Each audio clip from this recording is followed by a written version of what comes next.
The world's got to move on somehow. What's up, guys? We are back, and tonight we're gonna just be talking some fantasy football.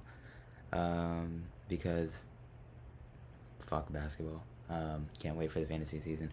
Tonight we're gonna be talking about the wide receivers that I have drafted the most of. I'm gonna give some of my insights on why I'm drafting them. Um, what I will say in comparison to the running back video, where there was a lot more volume on specific running backs than others, I feel a lot more strongly about running back values than I do about wide receivers, and I'll say why in just a second. So, the difference between wide receivers and running backs is obviously there are so many. In your average draft, you're taking about 5 running backs on average. On your average draft, you're taking 7.5, 8 wide receivers each time. So obviously, there's going to be a lot more of a spread on these players. According to my statistics, I have roughly 22 wide receivers are owned for me in at least 4 drafts. There are some that are owned in 5, and there's a single name that is owned in 6, who is my most drafted wide receiver name. I know that there are people who are very against drafting this name. I will say that these are my rankings. If you're watching this, you're getting my opinion. You're not getting the regurgitated opinions of other fantasy experts. This is specifically what I believe. And based on the statistics, based on everything, I'm going to give you guys the best possible outlook for your fantasy leagues. Off real quick with our most drafted receiver. If you have watched any of my live streams, you already know who this name is. It is Ryan Flournoy. Ryan Flournoy, I've drafted in 18.8% of these drafts, which is roughly 6 drafts if I'm doing my math correctly here. I can always be wrong, but I believe that is correct. Ryan Flournoy is obviously the wide receiver 3 in Dallas. He had an ADP when I have my average draft position of him is at 180. His ADP, however, is 170 currently. So I have an extremely strong investment in him where I'm getting him at value. And there's been recent movement where recently in the past week he has moved up 4 ADP spots, including some very major fades coming from the public here. So we will see how his name continues to move within these fantasy circles, but I'm, for one, am very excited for the potential of Ryan Flournoy. Saying, hey, he's going to be a 4th option at best in this offense. And what I will tell you here is, again, we do have some conversation about what's going to happen with George Pickens. Will we see a George Pickens trade? If you see a George Pickens trade, a wide receiver 2 next to CeeDee Lamb is going to look amazing.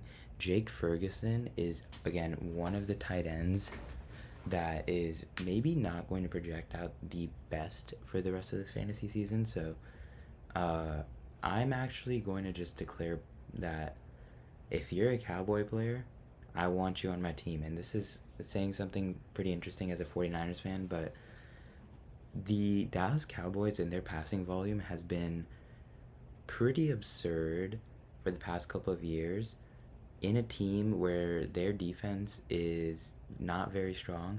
They're going to need to keep up in a way, and there's only one way to do that, and that's to be throwing the ball and, trying to get into the end zone here. Because of their lack of defense, I think that all 4 names are viable. Again, you're taking someone at draft pick 180 on average here for me, which is your 3rd to last pick. That person is not going to be starting. In any given week within the best ball format, you can be starting a maximum of 4 wide receivers. If your top 4 wide receivers are not drafted, by the time you're at 180, you're losing that draft. It doesn't matter. He is an excellent bench option who, has his big spike games on games where you don't see a CeeDee Lamb or you don't see a George Pickens. We see a lot of injuries. We see 2 injuries for CeeDee Lamb. Now, we don't know that he is injury prone. I'm not going to give him that label.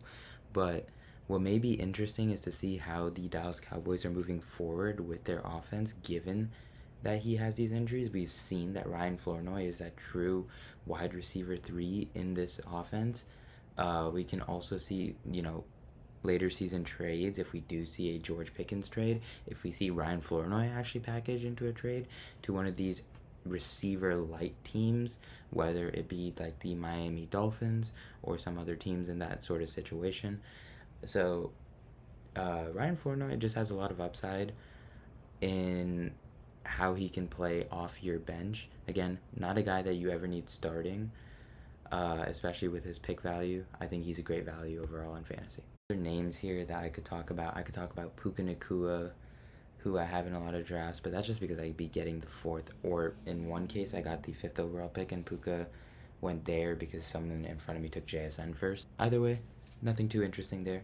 I can talk about George Pickens, who I have literally taken at ADP every time, so there's not too much to talk about there either. I really do want to talk about Jalen Waddle, though. Jalen Waddle has proved to be a viable receiver when Tua Tagovailoa was throwing him the ball and he was the second option in Miami. He was viable in fantasy, giving you 15 to 17 points every single week after Tyreek Hill went down. And the main thing that comes with that is, again, he was the secondary option. Devon Achane was the number 1 option in that offense, whether it came to running the ball or it came to passing the ball. You wanted the ball in Devon Achane's hand, much like a running back that you see in like Christian McCaffrey, where the ball is going to be in Christian McCaffrey's hands. He is going to be the game changer of that offense. Now we're going to give him the keys to be the number 1 player in a stronger Sean Payton-led offense, West Coast offense, which leads to a lot of checkdowns. You're still going to have Troy Franklin running the deep routes. I expect to see Jalen Waddle be running these little crosser routes inside. His elite speed is going to get him past defenses. And, I've been saying this about Courtland Sutton for a while. I don't think that he's a wide receiver 1, but this offense is looking a lot scarier now. The issue for this offense is that they don't have a stable run game, but obviously we're not projecting out to be playing the entire Denver Broncos. I'm projecting to play specifically Jalen Waddle. And what I see out of Jalen Waddle is an offense that is, maybe it is planning to regress in a sense, but I think that's because also their defense may not be able to play at par with a much harder schedule. Of course, they have the first place in the AFC West schedule. We're projecting a healthy and a better Patrick Mahomes and a better Kansas City Chiefs.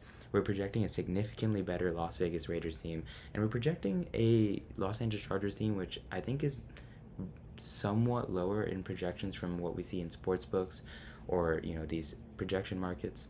But overall, this is maybe one of the most stacked conferences besides the NFC West, but top bottom, every single team here could end up being first or second within this division.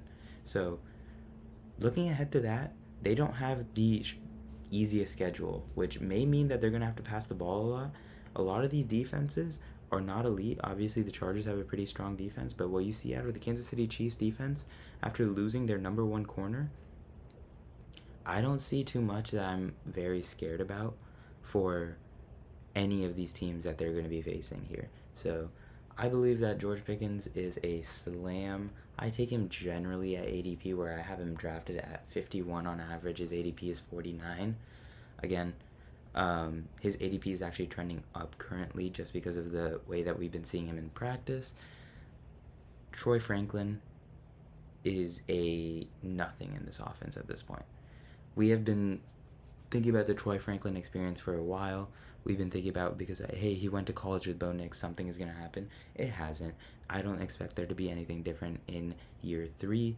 Again, Courtland Sutton, he's a great receiver, very talented, but he was never built to be this wide receiver 1. He is more a 1B or maybe a 2A, and we'll see how his role really goes. His role is where I'm a little bit shakier, but being a wide receiver 1 in a very strong Sean Payton offense means you're going to get points regardless. I'm going to talk about another name that has been a huge win for me, and that is Zachariah Branch. Zachariah Branch, I've been drafting on average at 201.2, and his ADP is 187. So insane Difference here, that is a 14-point difference. I am super happy about these kind of investments that pay off, especially as his ADP continues to rise. Zachariah Branch is he's entering this offense, which really, again, Kyle Pitts, we don't know what Kyle Pitts is right now. He has these weeks where he has shown us, but again, he has been this name in fantasy for years where he looked like he could be a tight end one for the rest of his career, but quite frankly, he hasn't been that. Um, I don't think that a few weeks towards the end of the season where Kirk Cousins is throwing the ball is going to be representative of what you're going to see out of Tua throwing him the ball or what you're going to see out of Michael Penix when he comes back, if he comes back. These are two quarterbacks that like to throw to their first option a lot. So my main bet, again, will be Drake London in this offense. But a second option player in Zachariah Branch may be a lot stronger than what you get out of Kyle Pitts, who kind of is able to break free on routes in later possessions or people who are able to hold the ball. Again, when Tua holds the ball too much, it's going the other way. Kirk Cousins is a lot stronger veteran quarterback, and we saw the reason why Kyle Pitts breaks out at the end is mainly because Kirk Cousins can find him later in these plays after they develop, after Kyle Pitts is able to make a run deeper into his route or past his route into further progressions. So, just as a pure football route running perspective, Kyle Pitts is really viable as a, second target to whoever you are drawing the play up for.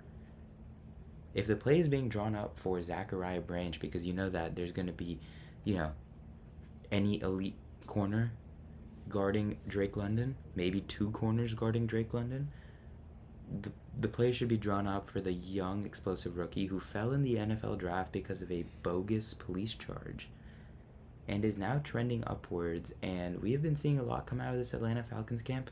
Nothing great about the QB situation, which is why, again, I don't want you to be picking him super early. Again, I'm not saying that Kyle Pitts is worse than Zachariah Branch, but he does have the upside to be getting the ball as a second option more often than you will see Kyle Pitts be getting that opportunity, especially in a year where Drake London may slam. Is Darnell Mooney. Again, Darnell Mooney, we haven't seen anything happen with Darnell Mooney while he was a Atlanta Falcon, but again, that was the Atlanta Falcons. This is a John Harbaugh team now. With Malik Neighbors potentially not being ready for week one, honestly, I don't like any receiver individually, but the value that you're getting at Darnell Mooney, who is a somewhat established receiver who has history of being able to put together routes, could turn into a real wide receiver one here with no real target competition other than Isaiah Likely in this one. Maybe Cam Scatterboo can take a few targets away from him, but realistically speaking, the New York Giants are so thinned out at receiver that they are signing 99-year-old Juju Smith-Schuster and Odell Beckham Jr. And if anyone else saw those videos of them running at camp, you would know maybe not the best investments on the Giants side. So I would say that Darnell Mooney is an absolute slam pick where I'm getting him at the average of 201.2. His ADP is 194 and continuing to fall, actually. What I will say is I am not very happy with his ADP at 194. I was a lot happier when it was, 195, 196. It jumped for a little during the initial waves of the Malik Neighbors injury. But again, this is a receiver that you're taking with your second to last or maybe even your third to last pick. You're okay with spending the risk that someone who is mainly meant to ride your bench is going to start for you in 1 week or another. If Malik Neighbors ends up really just not looking good or ends up on PUP, you may get him to boost your team through those first 4 weeks. Again, we don't know how Jackson Dart likes to throw the ball. We do know that he likes to throw the ball to his tight ends a lot. We saw with Theo Johnson.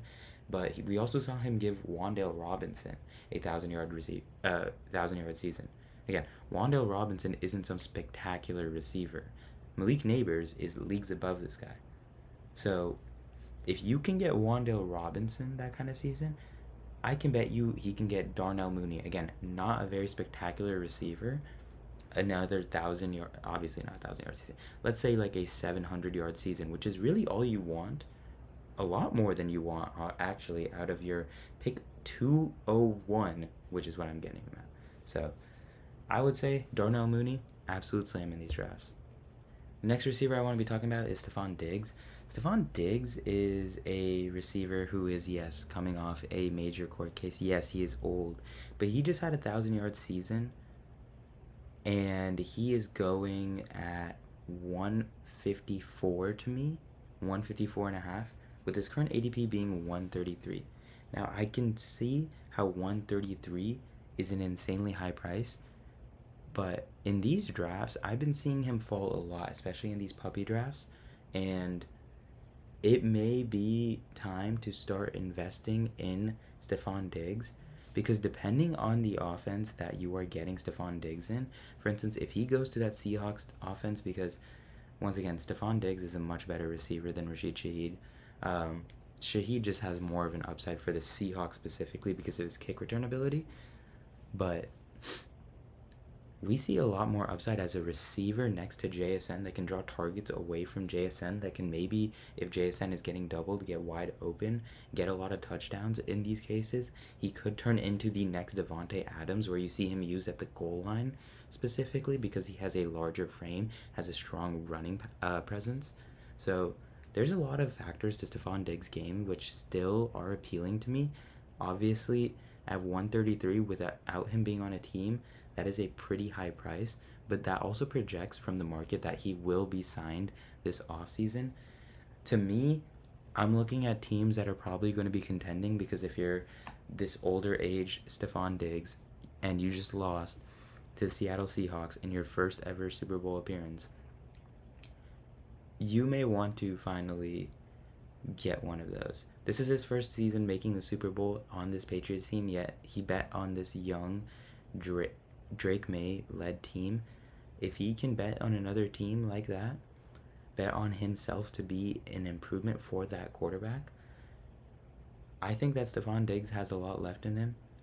And if you can see him going past 133, maybe falling to 137, which is not an absurd thing to say, especially in these lower ranges, in these lower money drafts. These players jumble a lot in ADP once we go past a 100, and even more when we go past 160. But if you can get Stephon Diggs at a cheaper price than you see it on the market, I would say 100% take it, because you get an opportunity to take a 1,000-yard receiver at pick 140-ish. Making that my last receiver, but there's a receiver I did want to talk about, and that's Devonta Smith. Devonta Smith is one of the most talented receivers I have ever seen as a college football lover, and he has just been given the keys to this offense. I know people don't believe in Jalen Hurts. Quite frankly, I have hated the Eagles for years. I hate Jalen Hurts. I don't think that Jalen Hurts is a bad quarterback. And this Kevin Patullo offense is no longer a Kevin Patullo offense. I think regardless of who's at the helm here, Jalen Hurts is in a prove-it year. We see Devonta Smith, where he's finally given the reins to this offense. Also going to be in a prove-it year. So seeing what we can get out of a Devonta Smith is very appealing. You do see that they bring in Mekhi Lemon, obviously moving off of A.J. Brown. Dontavian Wicks comes in to be a true wide receiver 3. So we may see a heavier pass volume because they do still have Dallas Goedert, who they love in the end zone. Jalen Hurts is obviously going to be taking touchdowns away. If Saquon Barkley can get back rolling at his old age, sure, there are a lot of things that you could claim concern for. But let me tell you about something about this. Mekhi Lemon is not someone I'm that scared about. He falls. He's a USC receiver. Overall, he was very good at USC, obviously first-round talent. But the kind of balls that you're going to see Devonta Smith give the opportunity to, the kind of plays that I saw Jalen Hurts have with Devonta Smith running routes, it was elite football. Yes, Dallas Goedert may take the touchdown, but in this kind of league where yardage will matter, we see Devontae Smith as a 1,000-yard receiver. And that was with A.J. Brown out there. And whether or not you like it as an Eagles fan, Mekhi Lemon is no A.J. Brown. And we have no proof that he will ever be an A.J. Brown level. In a year where we're seeing that they're going to probably ramp up their passing offense, in a year where Saquon is entering at the age of 28, you know, maybe Saquon still has 2 more years in him because he may still just hit the age 30 barrier.